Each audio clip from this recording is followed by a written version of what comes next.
phone calls were being made from George Paul, and she was taking them, and I never returned the calls.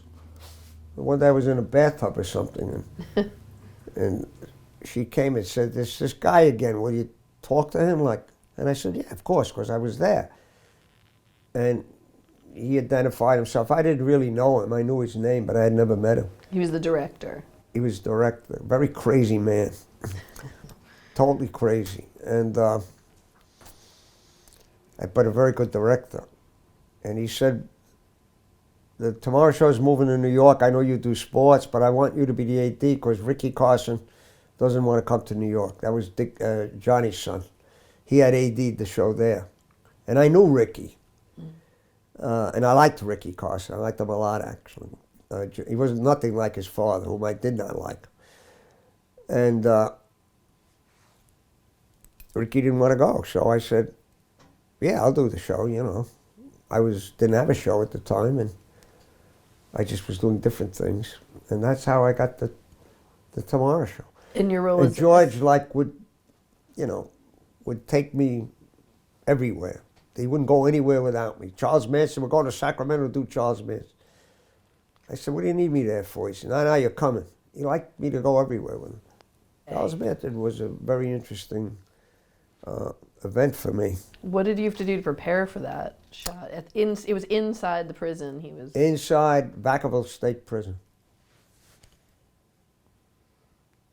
We went there, we flew there. It was a very small crew. Me, the director, producer didn't even go, Pamela Burke.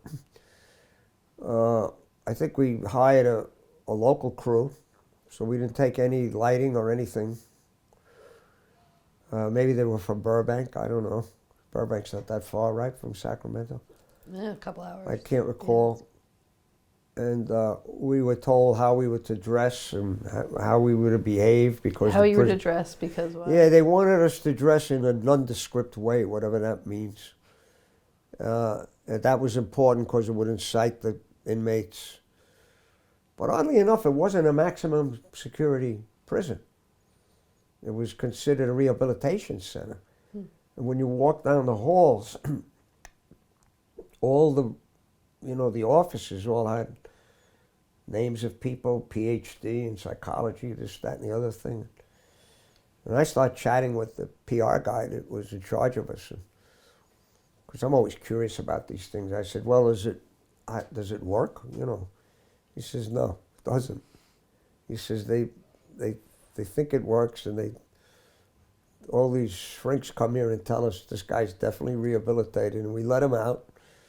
Within 6 months, he's back for the same crime or worse. Not in every last case, but in general, it doesn't work, he said. What do you think of Manson when you...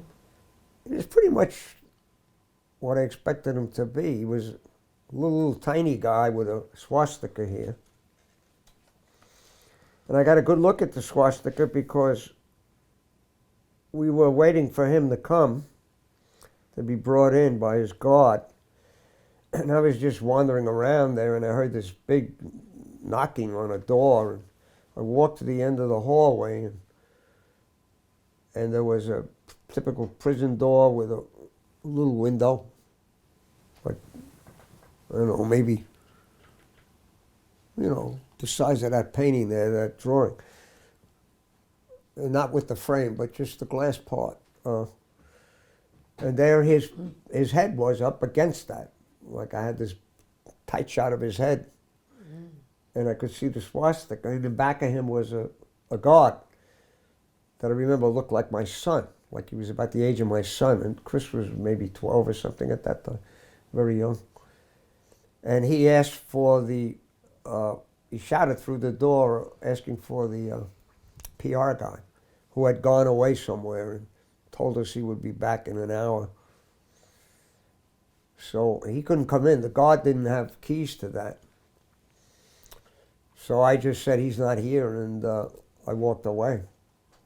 And then I guess that guard brought him back to wherever he came from. And about 20 minutes later, he came in.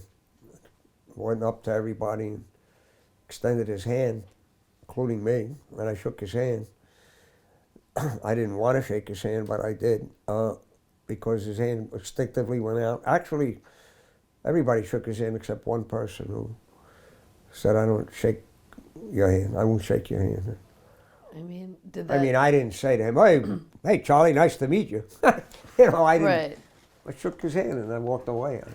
Did that swastika have an impact on you? No. It had no impact on me whatsoever. I looked at it like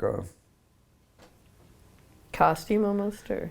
I didn't feel any compassion for him or any sympathy for him in any way. I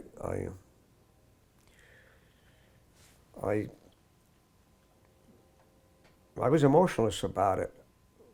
I don't know if I might have regretted it, but